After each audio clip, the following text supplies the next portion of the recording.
Milestone ট্র্যাজেডির ১ বছর, ৭তলা ভবন নির্মাণের তোড়জোড় ঘিরে প্রশ্ন, নিরুপায় কর্তৃপক্ষ।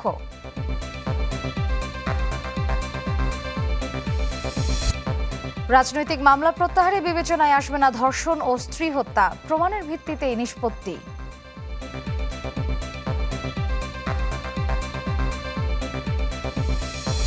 রাজশাহী বিশ্ববিদ্যালয়ের শিক্ষার্থীকে মারধরের অভিযোগ, অভিযুক্ত টিটির শাস্তি দাবি, ট্রেন লাইন অবরোধ।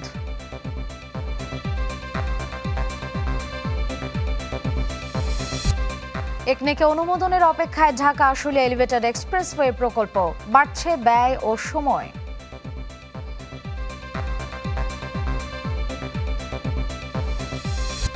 উত্তরাঞ্চলে পানি বৃদ্ধির সঙ্গে বাড়ছে নদী ভাঙন, বন্যায় বিধ্বস্ত বান্দরবানের বহু সড়ক, সেতু, কালভার্ট।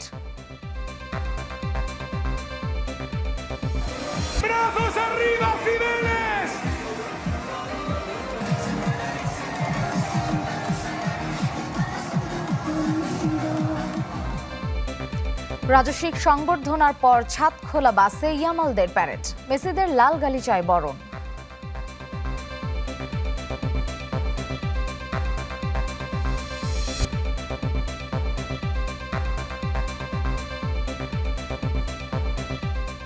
সবাইকে আমন্ত্রণ চ্যানেল 24 এর সকাল 11টার খবরে। শুনছিলেন সিলন ফ্যামিলি ব্লেন্ডটি সংবাদ শিরোনাম। আপনাদের সাথে আছি আমি মার্জিয়া শ্রেয়া। কালের স্রোতে গড়িয়েছে 1 বছর, কিন্তু মাইলস্টোন ট্র্যাজেডিতে আহত নিহতদের স্বজনরা যেন আটকে আছেন সেই দিনেই। তাদের কাছে থমকে গেছে সময়, থমকে গেছে গোটা পৃথিবী। নিজ সন্তানের কত ছুটোছুটি, কত আবদার, কত বায়না যে তাড়া করে ফেরে। সেই ঘটনার 1 বছর পর চাওয়া একটাই, সুষ্ঠু বিচার। আরও জানাচ্ছেন মুহাজির হক, ছবি তুলেছেন রিপু আহমেদ।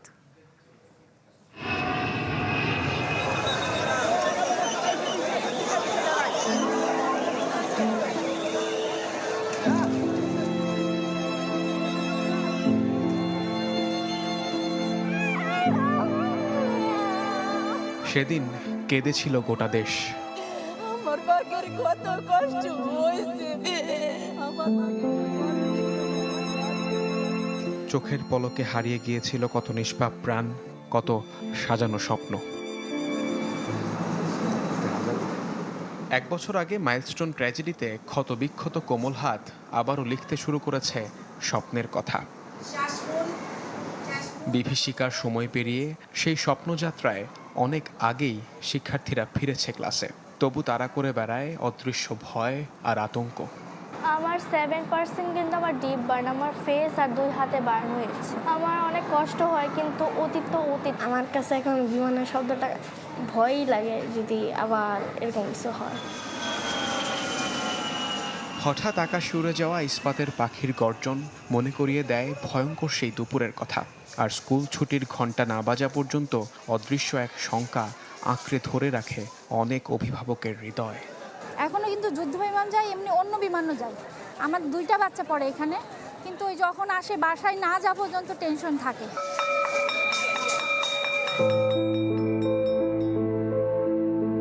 ছুটির ঘণ্টা বাজলেও এই বাবার জীবনে ফিরে আসে না হারানো সন্তান। তবু মাঝে মধ্যে স্কুলে এসে সেই ধ্বংসস্তূপের দিকে অপলক দৃষ্টিতে ছেলেকে খুঁজে ফেরেন রুবেল মিয়া। একটি বছর কিভাবে পার হয়েছে আমরা ক্ষতিগ্রস্ত পরিবার ছাড়া কেউ জানে না। আসলে আমরা যারা আছি সবাই এখন হতাশ। আরেক দম্পতি শাহাবুল শেখ আর মিম সুলতানা ছোট্ট রাইসামণিকে হারানোর পর ছবিতেই খুঁজে ফেরেন মেয়েকে। মনে হয় আমার রাইসা কোথাও বেড়াতে গেছে, আমার কাছে আসবে ফিরে।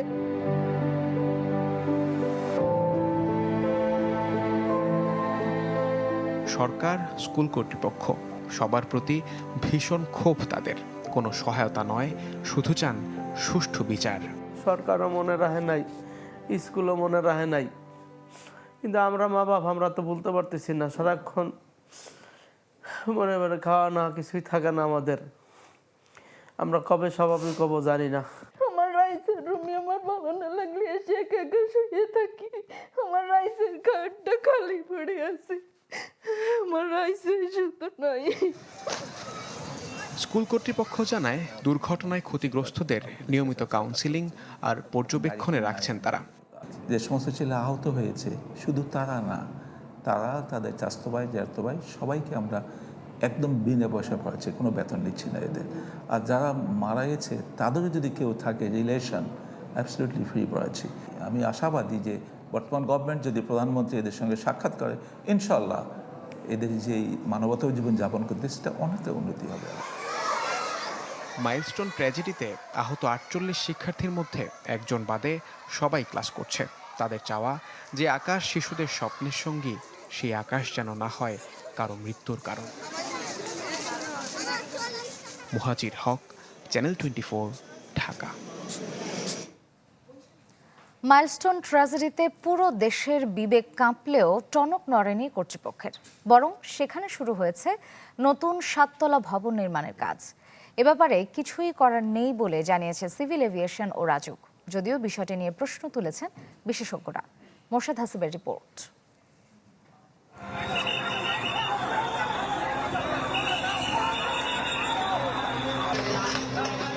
স্কুলের ছুটির ঘন্টা বাজার একটু আগেই জীবন থেকে ছুটি হয় তাদের।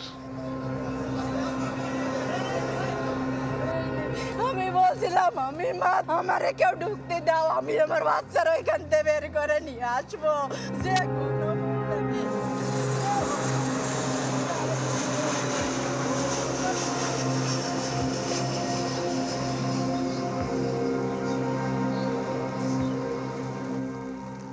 সেদিন উত্তরায় মাইলস্টোন স্কুলে পাইলট সহ যুদ্ধ বিমান আছড়ে পড়ে 28 শিশুসহ প্রাণ হারান 37 জন, যার ক্ষতচিহ্ন এখনো বয়ে বেড়াচ্ছে স্কুলটির এই হায়দার আলী ভবন। সেদিকে তাকিয়ে হয়তো প্রতিদিনই লেখা হচ্ছে এক একটি মন খারাপের গল্প।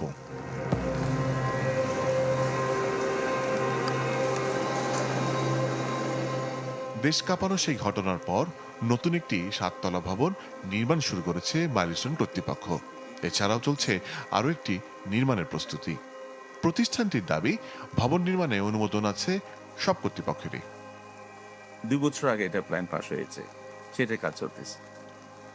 এখানে যে আপনি যে কথাটা বললেন যে এখানে শিক্ষা প্রতিষ্ঠান থাকবে না, এরকম কোনো ইনস্ট্রাকশন আমরা পাইনি। এখানে ভবন হবে কি হবে না, এটা খুব একটা অবান্তর প্রশ্ন, কারণ এটা একেবারেই বেবিচকের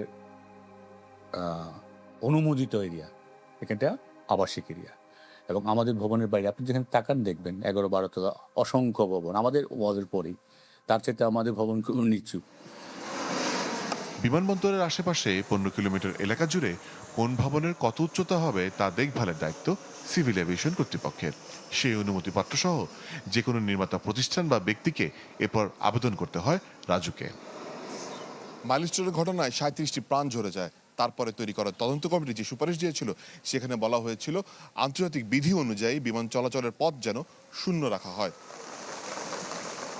ওনারা একটা 2022 সালে অনুমোদন নিয়েছিল একটা বিল্ডিংয়ের জনসমাগমের ব্যাপারটা, এটা একটা মাস্টার প্ল্যানের ব্যাপার। হ্যাঁ, ওইখানে ওই স্কুলটা হবে কি হবে না, বা এয়ারপোর্ট এখানে থাকবে কি থাকবে না, এটা একটা বৃহৎ মাস্টার প্ল্যানের ব্যাপার এবং একটা উচ্চ পর্যায়ের সিদ্ধান্ত প্রয়োজন। হ্যাঁ, তো এখন কর্তৃপক্ষ বা সরকার যখন যেটা সিদ্ধান্ত দেয় সেটা করা হচ্ছে। যে কোনো একটা লোকেশনে ভবন বা স্থাপনা উচ্চতা কতটুকু সেটুকু আমার হচ্ছে দেয়ার এখতিয়ার, মানে প্রাপ্য উচ্চতাটা।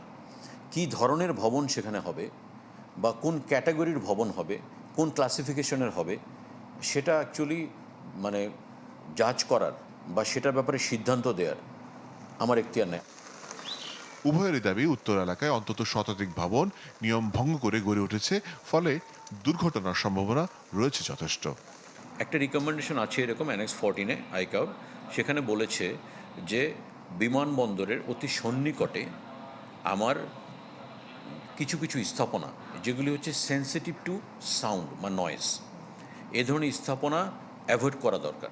না, শুধু মাইলস্টোন না, আমরা উত্তরা ইন্সপেকশন আরও কিছু বিল্ডিংকে পাইছি যারা হচ্ছে যে হাইট ব্যত্যয় করে করছে, সেসব বিষয়ে আমরা যে বললাম যে আমরা মোবাইল কোর্ট করতেছি নিয়মিত পর্যায়ে।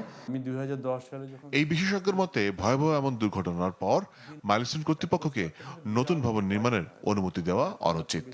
সাথে ওই ট্র্যাজেডির তদন্ত রিপোর্ট প্রকাশের দাবিও জানান তিনি।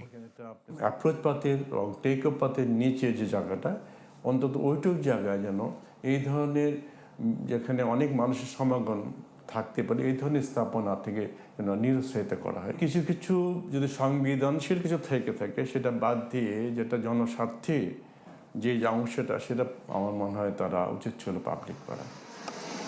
হযরত শাহজালাল আন্তর্জাতিক বিমানবন্দর কর্তৃপক্ষের তথ্য অনুযায়ী দৈনিক গড়ে 180 থেকে 190টির মতো ফ্লাইট ওঠানামা করে, যার সিংহভাগের চলাচলের প্রধান পথের ঠিক নিচেই মাইলস্টোন স্কুল অ্যান্ড কলেজ।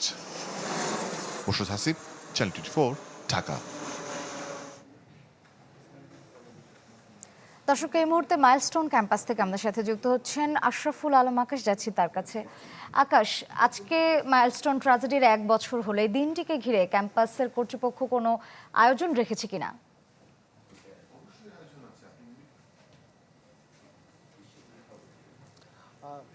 যদি বলে রাখি যে 1 বছর পূর্ণ হয়েছে মাইলস্টোন ট্র্যাজেডির, এই দিনটি আসলে ভোলার মতো না। কারণ তখন গণমাধ্যম কর্মী থেকে শুরু করে যারা যারা আসলে এই জায়গাটিতে এসেছিল, এই জায়গাটি কিন্তু এখনও ঠিক বলা যায় না আগের মতো আছে, তবে কিন্তু সেই স্মৃতিগুলো কিন্তু এখনও বয়ে বেড়াচ্ছে। আপনি দেখতে পাচ্ছেন আমরা ঠিক হায়দার আলী যে ভবনটি, সেই ভবনটির সামনে আছি, যে ভবনটিতে মূলত বিমানটি আছড়ে পড়েছিল, আর যেখানে নিহত হয়েছে 28টি প্রাণ। এছাড়া 3 জন শিক্ষকও কিন্তু এই মাইলস্টোন স্কুলের এই ঘটনায় নিহত হয়েছিল। আপনি দেখতেই পাচ্ছেন যে সকাল থেকে আসলে এখানে তেমন কোনো আয়োজন না রাখলেও আজকের দিনটিকে ঘিরে গত 2 দিন পর্যন্ত তারা বেশ কিছু আয়োজন করে আসছে। এখন কিছুক্ষণ আগে আমরা দেখেছি স্কুলের শিক্ষক এবং যারা প্রশাসনিক কর্মকর্তারা আছেন তারা কিন্তু এখানে একটি অস্থায়ী স্মৃতিস্তম্ভ করেছেন, যে ভবনটির সামনে এই ঘটনাটি ঘটেছে সেখানে। সেখানেই কিন্তু মূলত ফুল দিয়ে তাদের শ্রদ্ধা জানিয়েছে, দোয়া মোনাজাতের ব্যবস্থা করা হয়েছে। আর তাদের ছবি সম্বলিত বিভিন্ন ব্যানার ফেস্টুন তো এখানে আছেই। এছাড়া তাদের স্মরণে যে চিঠিগুলো লিখেছিল শিক্ষার্থীরা, সেই চিঠিগুলোও কিন্তু এখানে তাদের বন্ধুরা কিন্তু আটকে রেখেছে। সব কিছু মিলে বলা যায় যে স্কুল কর্তৃপক্ষ যে জায়গা থেকে সেখানে আসলে তাদেরকে স্মরণে রাখার জন্য যতটুকু করা সেই কার্যক্রমটি মূলত করে যাচ্ছে। তবে এখানে আমরা শিক্ষার্থীদের সাথেও কথা বলেছি, শিক্ষকদের সাথেও কথা বলেছি। তারা যেটি বলছে মূলত যে আতঙ্ক, সেই আতঙ্ক কিন্তু কিছুক্ষণ পর পর তাদের প্রতিনিয়ত ধেয়ে বেড়াচ্ছে। কারণ এই যে এখনও কিন্তু এই স্কুলটির উপরে প্রতিনিয়ত কিছুক্ষণ পরপর যে বিমানগুলো যাচ্ছে, সেই বিমানের শব্দে কিন্তু আটকে ওঠে অনেকেই। বিশেষ করে যে শিক্ষার্থীরা আছে তারা কিন্তু এখনও সেই দিনের স্মৃতিগুলো ভুলতে পারছে না। মাত্র 1 বছর গিয়েছে, কিন্তু তরতাজা যে প্রাণগুলো হারিয়েছে তাদের বন্ধু, তাদের সহকর্মী এবং বাবা তাদের সন্তানদেরকে, মা তাদের সন্তানদেরকে, সেই স্মৃতিগুলো কিন্তু এখনও এখানে বয়ে বেড়াচ্ছে সবাই। সব কিছু মিলে আসলে যে কষ্ট, যে ত্যাগ, যে হারানোর বেদনা, সেই বেদনার কোনো কিছুর কিন্তু এখন পর্যন্ত পূর্ণতা পায়নি। স্বজনদের তরফ থেকেও আমরা অনেক ধরনের অভিযোগ শুনে এসেছি। আসলে যেভাবে স্কুল কর্তৃপক্ষ অথবা সরকারের খোঁজ খবর নেওয়ার দরকার ছিল এই ঘটনার পর থেকে, এখন পর্যন্ত কোনো স্থান থেকে তারা তেমন কোনো খোঁজ খবর নেওয়ার যে ব্যবস্থা সেটি কিন্তু হয়নি। আর যদি স্কুল কর্তৃপক্ষের কথা বলে রাখি, তারা যে বলছেন নিরাপত্তার যে বিষয়টি সেটি কিন্তু প্রতিনিয়ত তারা ব্যবস্থা রাখছেন। আর যে আহত শিক্ষার্থীরা ছিল মূলত তাদের প্রায় প্রত্যেকেই কিন্তু এখন নিয়মিত শ্রেণীকক্ষে প্রবেশ করেন। তাদের যে মানসিক চিকিৎসা থেকে শুরু করে হেলথের বিষয়গুলো সেগুলো কিন্তু পর্যবেক্ষণ করা হচ্ছে। এছাড়াও বিনামূল্যে অনেক শিক্ষার্থীকেও কিন্তু এখানে পড়াশোনার যে সুযোগ সেটিও কিন্তু স্কুল কর্তৃপক্ষ দিচ্ছে, এমনটি তারা জানিয়েছিলেন। শ্রেয়া। ধন্যবাদ আকাশ। দর্শক, আমরা সরাসরি যুক্ত ছিলাম মাইলস্টোন স্কুল অ্যান্ড কলেজে। রাজনৈতিক হয়রানিমূলক মামলা প্রত্যাহারের ক্ষেত্রে ধর্ষণ এবং যৌতুকের জন্য স্ত্রীকে হত্যা মামলা বিবেচনায় আসবে না বলে জানিয়েছেন আইনমন্ত্রী মোহাম্মদ আসাদুজ্জামান। আদালতে প্রমাণের ভিত্তিতেই এসব মামলা নিষ্পত্তি হবে। সকালে সচিবালয়ে 10 জেলায় মামলাপূর্বক বাধ্যতামূলক মধ্যস্থতা কার্যক্রম উদ্বোধন অনুষ্ঠানে এমনটি জানান তিনি। বলেন, মধ্যস্থতা কার্যক্রমের মাধ্যমে কিছু বিরোধ নিষ্পত্তি করা গেলে 1 বছরের মধ্যে মামলা জট 45 লাখ থেকে কমিয়ে 20 লাখে নামিয়ে আনা সম্ভব হবে। জানান, বর্তমানে মামলা দায়েরের আগে বাধ্যতামূলক মধ্যস্থতা কার্যক্রম 30 জেলায় চলমান। পর্যায়ক্রমে দেশের সকল জেলায় এই ব্যবস্থা চালু করা হবে।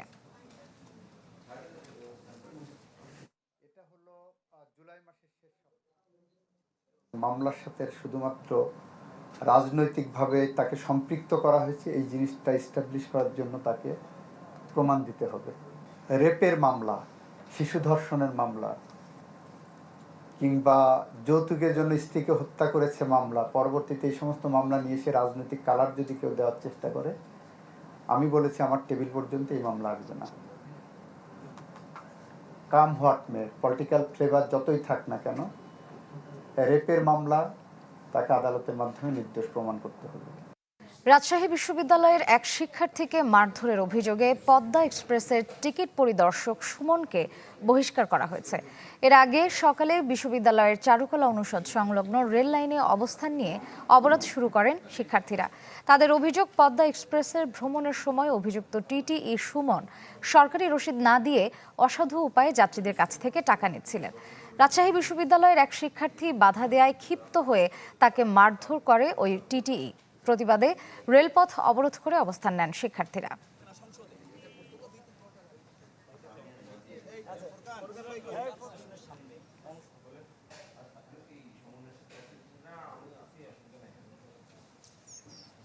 আরো জানাতে রাজশাহী বিশ্ববিদ্যালয় থেকে সরাসরি যোগ দিচ্ছেন সহকর্মী আবরার শাইর, যাচ্ছি তার কাছে।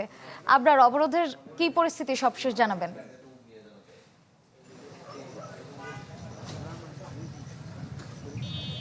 শ্রেয়া, সবশেষ যদি আমরা বলি তাহলে শিক্ষার্থীদের একটি দল 5 জনের, তারা কিন্তু সবেমাত্র এখান থেকে রাজশাহী বিভাগীয় কমিশনার কার্যালয়ে সেখানে সমঝোতার জন্য আসলে গেছেন এবং আমরা জানতে পেরেছি বিশ্ববিদ্যালয় প্রশাসনের একটা দল ওপাশ থেকে তারাও কিন্তু গেছেন, রেল কর্তৃপক্ষের একটা দল তারাও কিন্তু গেছেন এবং সকাল থেকে যে পরিমাণ কঠোর অবস্থানে ছিল শিক্ষার্থীরা সেটি কিছুটা শিথিল হয়েছে, কিন্তু রেল চলাচল এখনো শুরু হয়নি। আপনারা দেখতে পাচ্ছেন যে রাজশাহী রেল স্টেশনের দিকে মুখ করে শিক্ষার্থীরা এখানে বসে রয়েছে এবং একটি বাঁশ দিয়ে সেখানে লাল কাপড় টাঙিয়ে দেওয়া হয়েছে। ঠিক বাঁশের ওই পারেই 1 কিলোমিটারের মধ্যে 2টি ট্রেন দাঁড়ানো আছে, একটি বনলতা এক্সপ্রেস আর একটি সিল্ক সিটি এক্সপ্রেস। এই ট্রেনের হাজারো যারা যাত্রী তারা কিন্তু বারংবার এখানে এসেছেন, তাদেরকে লাইন ছেড়ে দিতে বলেছেন। বিভাগীয় কমিশনার সহ অন্যান্য কর্তৃপক্ষ শিক্ষার্থীদের অনুরোধ করেছেন, কিন্তু শিক্ষার্থীরা 4 দফা দাবির বাইরে তারা আসলে যেতে চাননি। এখন পর্যন্ত তাদের যে দাবিগুলো, যে রেল কর্তৃপক্ষের হয়রানি, পাশাপাশি তাদের যে দুর্নীতি, সেগুলো বন্ধ করতে হবে।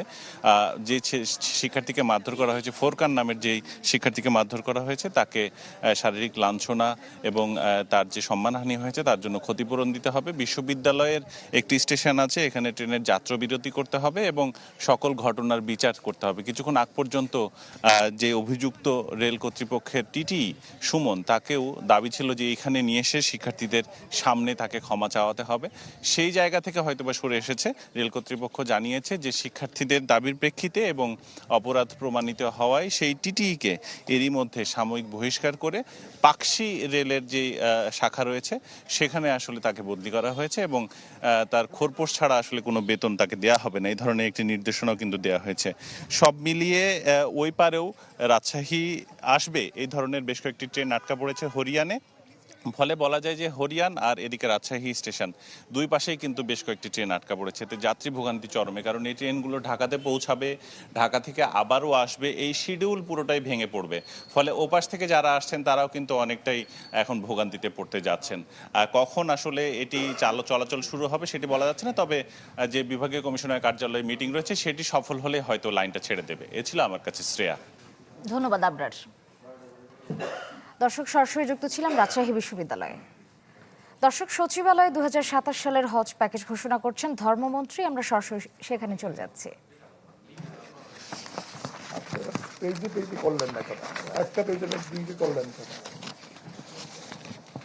বিমান ভাড়ার ইতিহাস পর্যালোচনা করলে দেখা যায় পতিত প্রধানমন্ত্রী শেখ হাসিনা হজ ফ্লাইটে বিমান ভাড়া কিভাবে বাড়ানো যায় সেই চেষ্টা চালিয়ে গেছেন।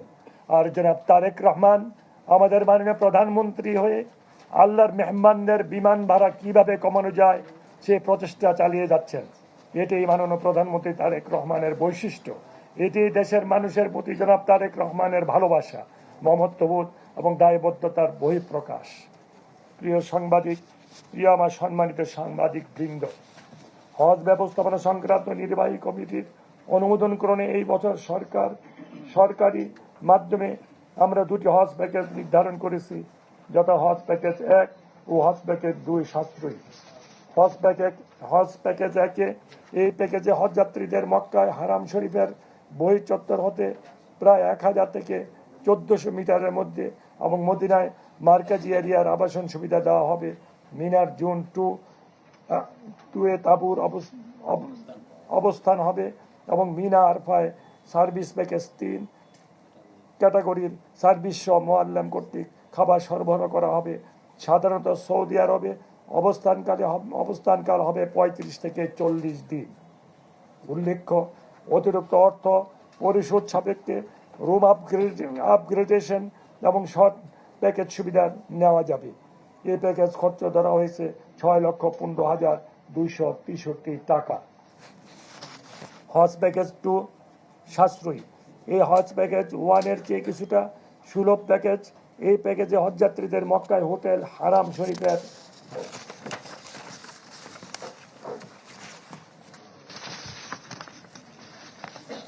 বহির্চত্বর হতে 2 থেকে 3 কিলোমিটারের মধ্যে হবে। মদিনায় মার্কাজি এলাকার বাইরে মসজিদ নববী হতে 800 মিটারের মধ্যে আবাসনের ব্যবস্থা করা হবে। মিনায় জুন 5-এ তাঁবুর ব্যবস্থা করা হবে। মিনা আরফা সার্ভিস প্যাকেজ 3 ক্যাটাগরির সার্ভিস সহ মোয়াল্লেম কর্তৃক খাবার সরবরাহ করা হবে এবং হোটেলের অবস্থান 2 কিলোমিটারের বেশি দূরে হলে সৌদি সরকারের বিধান অনুসারে সালাওয়াত বাসের ব্যবস্থা থাকবে। সচিবালয়ে হজ প্যাকেজ ঘোষণা করছেন ধর্মমন্ত্রী। এতক্ষণ আমরা সরাসরি সেখানে যুক্ত ছিলাম। ৪৫ বছর পর সাবেক রাষ্ট্রপতি জিয়াউর রহমান হত্যা মামলায় গ্রেপ্তার সাবেক সেনা কর্মকর্তা মোজাফফর হোসেনকে ট্রাইব্যুনালের মামলায় আসামি করা হচ্ছে। এ সংক্রান্ত একটি আবেদন জমা হয়েছে ট্রাইব্যুনালে, যেখানে তাকে গ্রেপ্তার দেখানোর কথা উল্লেখ করা হয়েছে। আজই এর শুনানি হবে। এর আগে গত বৃহস্পতিবার মাসুদ উদ্দিন চৌধুরী কথোপকথনের সূত্র ধরে ৪৫ বছর পর গ্রেপ্তার করা হয় তাকে। এরপর তাকে নেওয়া হয় জিয়া হত্যার ঘটনাস্থলে।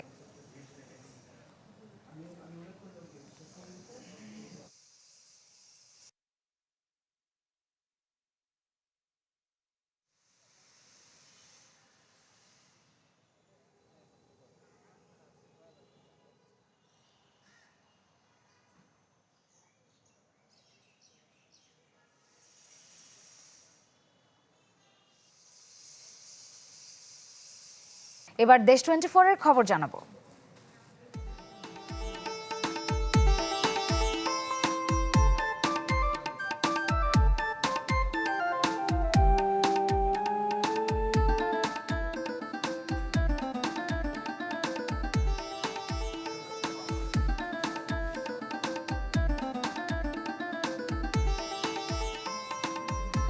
যমুনার পানি বৃদ্ধির সাথে সাথে তীব্র স্রোতে একদিনের ব্যবধানে ফের ভেঙেছে টাঙ্গাইল তারাকান্দি আঞ্চলিক সড়কের 60 মিটার অংশ। কুড়িগ্রামের চিলমারিতে ধসে গেছে ব্রহ্মপুত্র নদের ডান তীর রক্ষা বাঁধের 15 মিটার অংশ। ভাঙন দেখা দিয়েছে গাইবান্ধার যমুনা, ব্রহ্মপুত্র, তিস্তা, ঘাঘট ও করতোয়া নদীর 40টি পয়েন্টে। খোলা আকাশের নিচে প্রায় 2000 পরিবার, তলিয়েছে 1 হেক্টরের বেশি জমির ফসল। উজানের ঢলে বিপদসীমার উপর দিয়ে বইছে নেত্রকোনার উপদাখালী নদীর পানি। ভাঙনে বিলীন হয়েছে সরকারি প্রাথমিক বিদ্যালয়। নোয়াখালীর হাতিয়ায় টানা বৃষ্টিতে বেড়েছে জলাবদ্ধতা।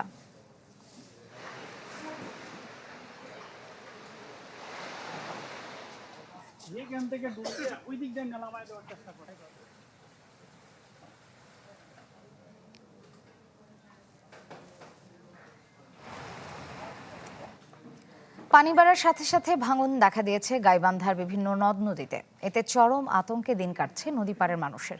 আরো খবর জানাতে সরাসরি যোগ দিচ্ছেন আসাদুজ্জামান মামুন, তার কাছ থেকে বিস্তারিত জানবো। মামুন, কি পরিস্থিতি, সেখানকার বাসিন্দারা কিভাবে দিন কাটাচ্ছেন, বিস্তারিত জানাবেন।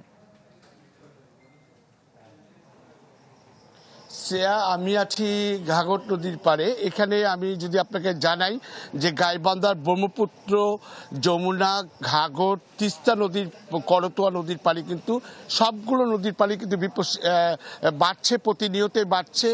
যেমন যমুনা ব্রহ্মপুত্র নদীর পানি 15 সেন্টিমিটার বৃদ্ধি পেয়েছে, ঘাঘট নদীর পানি 12 সেন্টিমিটার, করতোয়া নদীর পানি 56 সেন্টিমিটার এবং তিস্তা নদীর পানি কিন্তু 3 সেন্টিমিটার বৃদ্ধি পেয়েছে। এর ফলে নদীর পানি বৃদ্ধি পাওয়ার সাথে সাথে স্রোতের তীব্রতায় কিন্তু নদী ভাঙনটা তীব্র আকার ধারণ করেছে।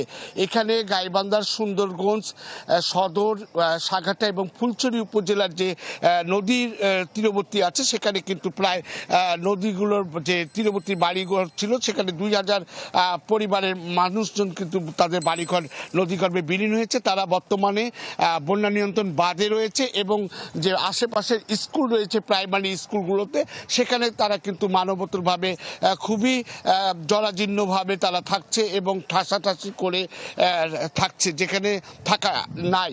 এবং আপনাকে যদি জানাই যে এই বন্যার পানি, এই পানি বৃদ্ধি পাওয়ার পরে কিন্তু চরাঞ্চলে যে স্কুলগুলো রয়েছে সেখানে পানি উঠার কারণে কিন্তু এখানে যে 4টি উপজেলার চরাঞ্চলের প্রাথমিক বিদ্যালয়ে কিন্তু পাঠদান বন্ধ রয়েছে। এই ছিল এখনকার মতো গাইবান্ধার সর্বশেষ খবর। ধন্যবাদ মামুন। সরাসরি যুক্ত ছিলাম গাইবান্ধায়।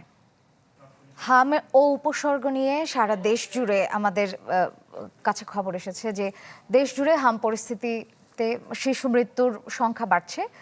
আমরা হাম পরিস্থিতির আরও খবর জানবো। সিলেট এবং বরিশাল থেকে আমাদের সহকর্মীরা যুক্ত হচ্ছেন। সিলেটে আছেন সহকর্মী আজহার উদ্দিন শিমুল এবং বরিশালে আছেন সহকর্মী কাউসার হোসেন রানা। শিশু মৃত্যুতে যে উদ্বেগ বাড়ছে আমরা তারই বিস্তারিত জানবো। প্রতিদিন শিশু মৃত্যুর খবর জানা যাচ্ছে দেশের বিভিন্ন অঞ্চলের হাসপাতালগুলো থেকে। রাজধানী সহ দেশ জুড়েই হামের প্রকোপ বেড়েছে। আমরা খবর জানতে আমাদের সহকর্মীদের সাথে যুক্ত হব। প্রথমেই চলে যাচ্ছি আজহারউদ্দিন শিমুলের কাছে। সিলেট থেকে তিনি যুক্ত হচ্ছেন। শিমুল, সিলেটের হাসপাতালে হামে উপসর্গ নিয়ে ভর্তি হওয়া রোগীদের সংখ্যা কেমন দেখছেন? শ্রেয়া, দেখুন, সিলেটে কিন্তু হামের পরিস্থিতি দিন দিন অবনতির দিকে যাচ্ছে এবং গত 24 ঘন্টায় 2 জন শিশু মারা গিয়েছে। এ নিয়ে সিলেট অঞ্চলে এখন পর্যন্ত মোট 105 জন শিশু মারা গিয়েছে হাম এবং হামের উপসর্গ নিয়ে। এবং চিকিৎসকরা বলছেন এটা কিন্তু এক ধরনের অ্যালার্মিং। দেশের অন্যান্য অঞ্চলে যখন হামের প্রকোপটা অনেকটাই কমে আসছে, সিলেটে অর্থাৎ উত্তর পূর্বাঞ্চলে কিন্তু হামের প্রকোপ দিন দিন বেড়েই চলছে। এবং গত 24 ঘন্টায় সিলেটের বিভিন্ন হাসপাতালে অর্ধশতাধিকের বেশি শিশু ভর্তি হয়েছে। এবং একই সাথে আপনি জানেন যে সিলেট অঞ্চল মূলত 4টি জেলা নিয়ে গঠিত: হবিগঞ্জ, সুনামগঞ্জ, মৌলভীবাজার এবং সিলেট। এই 4 জেলায় এখন পর্যন্ত ভর্তি রয়েছে 273 জন রোগী। এবং আপনি জানেন যে যেসব রোগীরা ভর্তি রয়েছে তারা বিভিন্ন সদর উপজেলা হাসপাতাল, জেলা হাসপাতাল এবং বিভাগীয় হাসপাতাল সহ বেসরকারি হাসপাতালেও ভর্তি রয়েছে।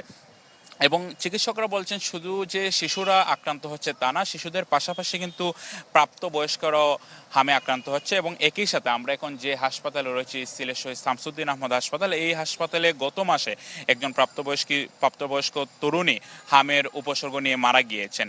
এবং এখন পর্যন্ত আপনি জানেন যে চলতি বছরের জানুয়ারি থেকে আজ 21 জুলাই পর্যন্ত সিলেট অঞ্চলে 5 শতাধিকেরও বেশি শিশু নিশ্চিতভাবে হাম আক্রান্ত হয়েছে বলে আমাদেরকে স্বাস্থ্য অধিদপ্তর নিশ্চিত করেছে। শ্রেয়া, ধন্যবাদ শিমুল। এবারে আমরা বরিশালের খবর জানবো। সেখান থেকে যুক্ত হচ্ছেন সহকর্মী কাউসার হোসেন রানা। রানা, আপনি আমাদেরকে জানাবেন বরিশালে হামের প্রাদুর্ভাব বেড়েছে নাকি কমেছে?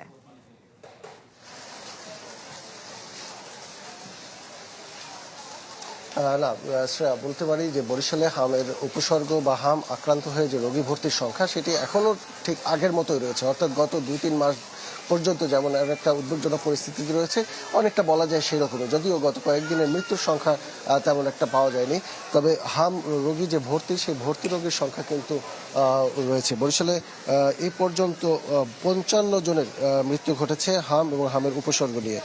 বরিশাল শেরেবাংলা মেডিকেল কলেজে সবচেয়ে বেশি রোগী ভর্তি হয় আপনি জানেন, এবং এই মুহূর্তেও সেখানে গত 24 ঘন্টায় নতুন রোগী ভর্তি হয়েছে 24 জন এবং এখন ভর্তি রয়েছে 106 জন। এবং এ পর্যন্ত এই হাসপাতালে 4655 জন রোগী ভর্তি হয়েছে বিভিন্ন সময়।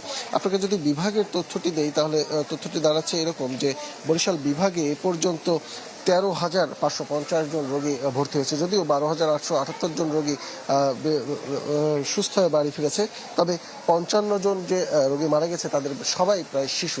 এর সাথে আরেকটি বিষয় যে শুধু শিশু নয়, শিশুদের সাথে বয়স্করাও হাসপাতালে ভর্তি হয়েছে এবং তাদেরকে এই বরিশাল সদর হাসপাতালে ভর্তি করা হচ্ছে। তো এই ছিল বরিশালের হাম ও হামের উপসর্গ নিয়ে বর্তমান পরিস্থিতি। শ্রেয়া, ধন্যবাদ রানা। দর্শক, হাম পরিস্থিতির খবর জানতে আমরা যুক্ত ছিলাম সিলেট এবং বরিশালে। 2017 সালে শুরু হওয়া প্রকল্প শেষ হবার কথা 5 বছর পর, অথচ 9 বছর পেরিয়ে গেলেও কাজ হয়েছে অর্ধেক। নতুন করে নকশা পরিবর্তন করার ব্যয় বেড়েছে প্রায় 10,000 কোটি টাকা। সময় বাড়ছে আরও 5 বছর। বলছি ঢাকা আশুলিয়া এলিভেটেড এক্সপ্রেসওয়ের কথা। উন্নয়নের নামে তৈরি হওয়া এই শ্বেতহস্তি প্রকল্প অনুমোদনের জন্য তোলা হচ্ছে একনেক সভায়। যদিও প্রকল্পটির মূল্যায়ন ও সম্ভাব্যতা যাচাইয়ের বড় দুর্বলতা হিসেবে দেখছেন বিশেষজ্ঞরা। দেলাওয়ার দোলনের প্রতিবেদন। যানজট এড়িয়ে রাজধানীর সাথে চট্টগ্রাম বন্দর ও দেশের দক্ষিণ পূর্বাঞ্চলের সাথে সহজ যোগাযোগের লক্ষ্যে নেওয়া হয় ঢাকা আশুলিয়া এলিভেটেড এক্সপ্রেসওয়ে প্রকল্প। যোগাযোগ করিডোর স্থাপনের মাধ্যমে যা দ্রুত সময়ে সংযোগ বাড়াবে উত্তর ও উত্তর পশ্চিমাঞ্চলের মধ্যে। 2017 সালে শুরু হওয়া প্রকল্পটি শেষ হওয়ার কথা 5 বছরে, অথচ 10 বছরে কাজ শেষ হয়েছে অর্ধেক, যার কারণে বেড়েছে সেবা খাতের স্থাপনা ও ভূমি অধিগ্রহণ জটিলতা। তাই দ্বিতীয়বারের মতো সংশোধন করা হচ্ছে প্রকল্পের প্রস্তাব। বাংলাদেশ সেতু কর্তৃপক্ষের নেয়া প্রকল্পটির প্রাথমিক ব্যয় ছিল 16,901 কোটি টাকা। 2 দফায় ব্যয় বাড়ানোর পর যা গিয়ে ঠেকেছে 26,581 কোটি টাকায়, যেখানে চীনের ঋণ 13,242 কোটি টাকা। বড় বড় প্রকল্প নেওয়ার সময় যে সম্ভাব্যতা যাচাই যেটা আমরা বলি টেকনিক্যালি এবং ফিনান্সিয়ালি, সেটা অনেক সময় আসলে অনেকটা আমাদের কাছে এখন ফর্মালিটির মতন, কাগজে কলমে একটা এই ধরনের অ্যানালিসিস করতে হবে, সেজন্য আমরা করছি। আমরা যে প্রাইসটা নির্ধারণ করি, কস্ট অ্যাসেসমেন্ট করি, আমাদের কিন্তু এক্সপার্ট নাই। চায়নার সাপোর্টেড যে প্রজেক্টগুলো, এগুলো ডিরেক্ট কন্ট্রাক্টিং, একটাই প্রতিষ্ঠান এবং তার সঙ্গে আমার নেগোশিয়েট করে কস্ট নির্ধারণ করতে হবে। তো সেখানে যদি ইনফ্লেটেড কস্ট নির্ধারণ হয়, আমার তো ধরারও কোনো সুযোগ নেই। প্রকল্পটিতে বাড়ছে সময়ও। বাণিজ্যিক চুক্তির 5 বছর পর ঋণ চুক্তি হওয়ায় প্রকল্পের মেয়াদ 2026 সালের জুন পর্যন্ত বাড়ানো হয়।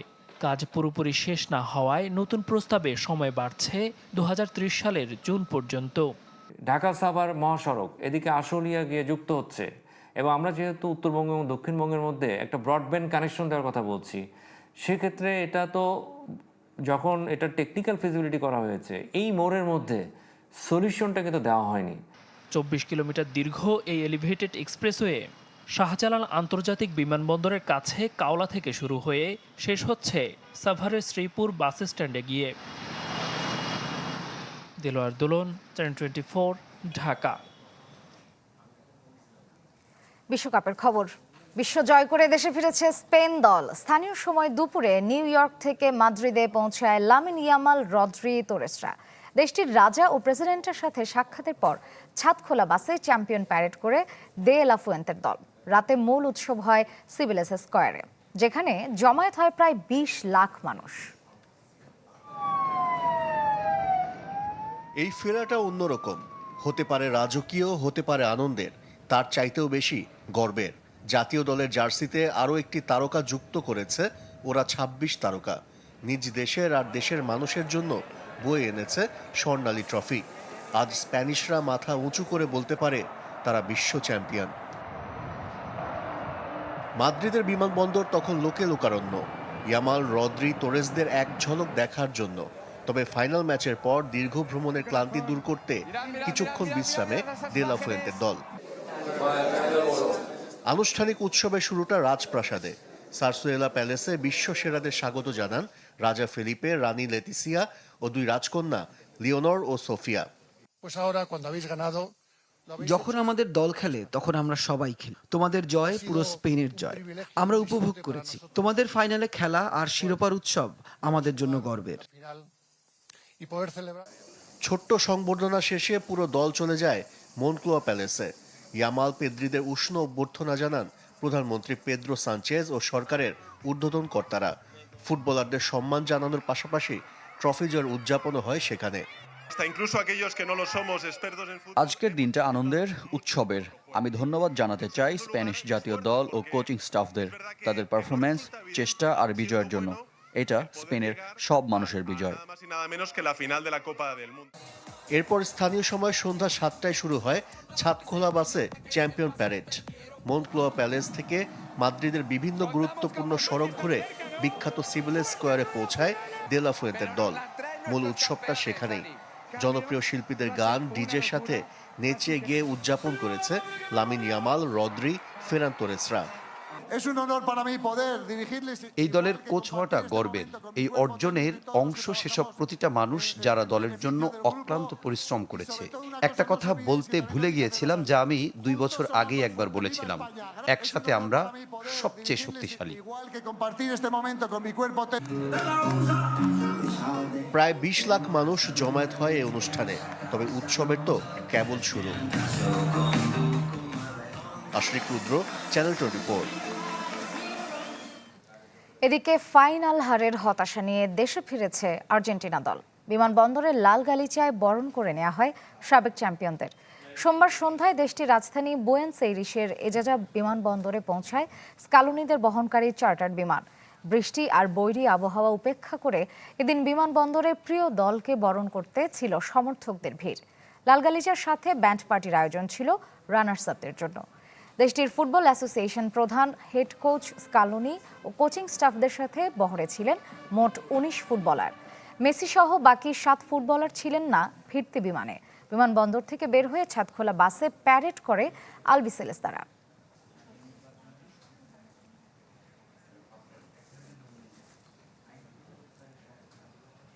আন্তর্জাতিক প্রসঙ্গ। টানা 10ম রাতের মতো ইরানের দক্ষিণাঞ্চলে হামলা চালিয়েছে যুক্তরাষ্ট্র। মার্কিন সেন্ট্রাল কমান্ড জানায়, যুক্তরাষ্ট্রের পূর্বাঞ্চলীয় সময় সোমবার বিকেল 4টা থেকে ইরানের দক্ষিণাঞ্চলে সিরিক, বন্দর আব্বাস, কেশমদ্বীপ, চাবাহার ও কোনারাক এলাকায় নতুন দফার এই হামলা চালায় তারা। সেন্টকমের দাবি, হরমুজ প্রণালীতে বাণিজ্যিক জাহাজে হামলায় ব্যবহৃত ইরানের সামরিক অবকাঠামো ও সক্ষমতা দুর্বল করাই এই অভিযানের মূল উদ্দেশ্য। এদিকে যুক্তরাষ্ট্র ও তার আঞ্চলিক মিত্রদের লক্ষ্য করে পাল্টা সামরিক অভিযান চালায় ইরান।